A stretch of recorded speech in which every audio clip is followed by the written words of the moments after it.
లేకుండా అనే దాని మీద మనకి ఎక్స్ప్లెయిన్ చేయడానికి ఆంధ్రప్రదేశ్ ప్రణాళిక సంఘం మాజీ ఉపాధ్యక్షులు కుటుంబరావు గారు ఉన్నారు మనతో. వారిని అడిగి తెలుసుకుందాం.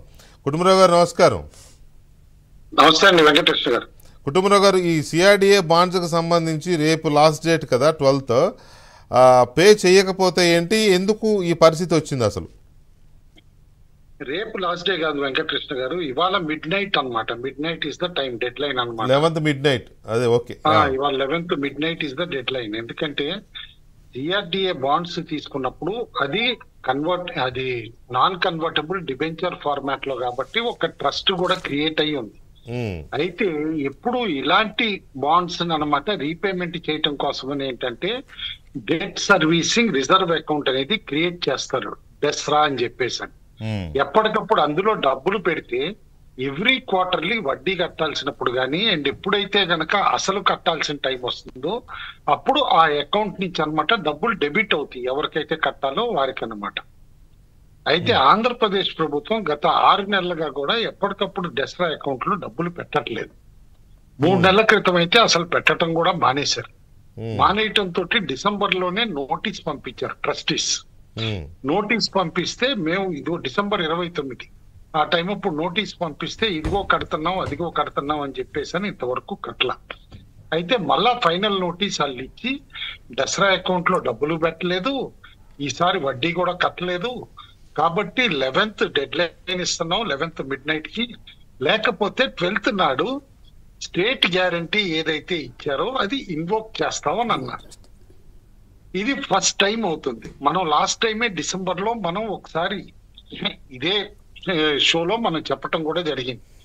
ఎప్పుడైతే సిఆర్డిఏ బాండ్స్ కి వీళ్ళు టైంకు వడ్డీ కట్టట్లేదు, దసరా అకౌంట్ మెయింటైన్ చేయట్లేదు, ఆ బాండ్స్ కూడా తెలుగుదేశం ప్రభుత్వం ఉన్నప్పుడు AA+ రేటింగ్ తోటి ఇష్యూ అయితే ఆఖరికి C గ్రేడ్ కి వచ్చేసినాయి. ఇప్పుడు అంటే హైలీ రిస్కీ బాండ్ లెవెల్ కి తీసుకొచ్చేసారు ఈ ప్రభుత్వం డబ్బులు కట్టకనమాట ఎప్పటికప్పుడు. అండ్ ఇప్పుడు ఏదైతే గనక సపోజ్ గ్యారంటీ ఇన్వోక్ అయ్యింది అనుకోండి, డి అయిపోతుంది, అంటే జంక్. డి అంటే ఎప్పుడైనా సరే రేటింగ్ లో జంక్ బాండ్ కింద లెక్క అనమాట, చెత్త కింద లెక్క అనమాట. అంటే రీపేమెంట్ రాకపోవచ్చు అని చెప్పేసి ఇప్పుడు ఆ పరిస్థితికి తెచ్చారు. సరే, ఆ టైం అప్పుడు one of the key person bonds issue చేయటంలో 2018లో నేను కాబట్టి ముంబైలో నాకు ఫైనాన్షియల్ సర్కిల్స్ లో మంచి పేరు ఉంది కాబట్టి అక్కడి నుంచి 2-3 మర్చెంట్ బ్యాంకర్స్ ఎవరైతే ఆంధ్రప్రదేశ్ కి అప్పులు ఇచ్చారో, ఏది లిక్కర్ బాండ్స్ కానీ ఇచ్చారో, వీళ్ళందరూ కూడా ప్లీజ్ కుటుంబరావు గారు ఒకసారి కాంటాక్ట్ చేయండి ఆంధ్రప్రదేశ్ ప్రభుత్వంలో. ఇప్పటికీ మీకు ఎవరో కొంతమంది ఒఫీషియల్స్ తెలుసుంటారు కదా, అందుకని కాంటాక్ట్ చేయండి, చేసి ప్లీజ్ చెప్పండి మీ రాష్ట్రానికి ఈ పరిస్థితి వచ్చింది, సరే ఇవాళ ఈ పరిస్థితిని గనక తప్పించలేకపోతే మీరు రేపు మీకు కూడా ప్రాబ్లం వస్తుంది. కొత్త ప్రభుత్వానికి ఒకసారి రేటింగ్ పడిపోయి సీను డీను అయిపోతే రేపు కొత్త ప్రభుత్వానికి వనరులు పుట్టించాలన్నా కూడా చాలా కష్టం అవుతుంది, ఒకసారి ట్రై చేయరాదా అన్నారు. నేను ప్రజల భవిష్యత్తు దృష్టిలో పెట్టుకుని రాబోయే ప్రభుత్వం ఎట్లయినా మందే ఉంటుంది కాబట్టి మనకి ఫైనాన్షియల్ ప్రాబ్లమ్స్ ఉండకూడదని డైరెక్ట్ గా సెక్రటరీ ఆఫ్ ఫైనాన్స్ రావత్ గారికి చెప్పడం జరిగింది. అయితే ఒక ఇంట్రెస్టింగ్ పాయింట్ వెళ్ళింది నాకు ఆయనతో మాట్లాడగానే. అసలు ఆయనకి ఇట్లా డ్యూ ఉన్నట్టు తెలియదని చెప్పాడు ఆయన. అంటే ఎంత వండరో చూడండి, తెలియదు అంటాం. లేదు నాకు తెలియదు, నేను చెక్ చేస్తాను, చూసి ఖచ్చితంగా నేను ఫాలో అప్ చేస్తాను అని చెప్పారు. ఎమ్మటే ట్రస్టీస్ ని పిలిచారు. ఇవాళ మధ్యాహ్నం 2ంటికి ట్రస్టీస్ ముంబై నుంచి విజయవాడ వస్తే 2 నుంచి దువ్వూరి కృష్ణ, సత్యనారాయణ సెక్రటరీ గారు ఇందాక 7:30 వరకు మీటింగ్ చేశారు. ఏదో కొంత అమౌంట్ కడతాం ఆపండి అని బతిమాలుతా ఉంటే ఆ ట్రస్టీ అనమాట, నేను ముంబై ఫ్లైట్ కి వెళ్తున్నాను కదా, వెళ్ళిన తర్వాత రేపు మార్నింగ్ డెసిషన్ తీసుకుంటాం మేము, అందుకని చెప్పేసి రేపు మార్నింగ్ కి నేను చెప్పగలను అని చెప్పేసి అని ఆయన ఫ్లైట్ ఎక్కడం జరిగింది. ఇది లేటెస్ట్ పరిస్థితి, వాస్తవం.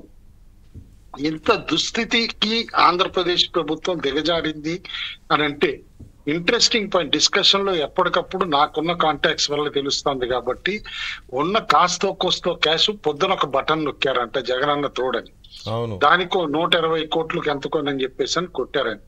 కాబట్టి ఇప్పుడు బతిమాలకు ఉంటుంది ఎంత కడతాం అని కూడా చెప్పే అమౌంట్ మీకు చెప్తే మీరు నవ్వుతారు. 12 కోట్ల నుంచి 71 కోట్ల మధ్యలో రేపటికి అడ్జస్ట్ చేయగలనేమో అన్నట్టు మాట్లాడుతున్నారండి.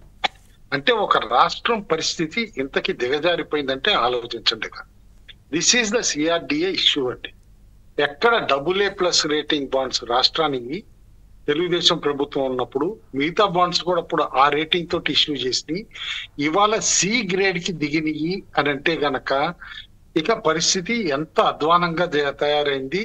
ఇందాక కొలికెల్పూడి గారు చెప్పినట్టు అనమాట, డెట్ ట్రాప్ గా కాదు బ్యాంక్రప్సీ స్టేజ్ లో ఉన్నాం అదనమాట. అయితే ఇంకొక 3-4 పాయింట్స్ నేను యాడ్ చేస్తాను, ఎందుకంటే బుక్కన్న గారు ప్రెస్ మీట్ లక్కీలీ మీరే రిమైండ్ చేశారు. యాక్చువల్లీ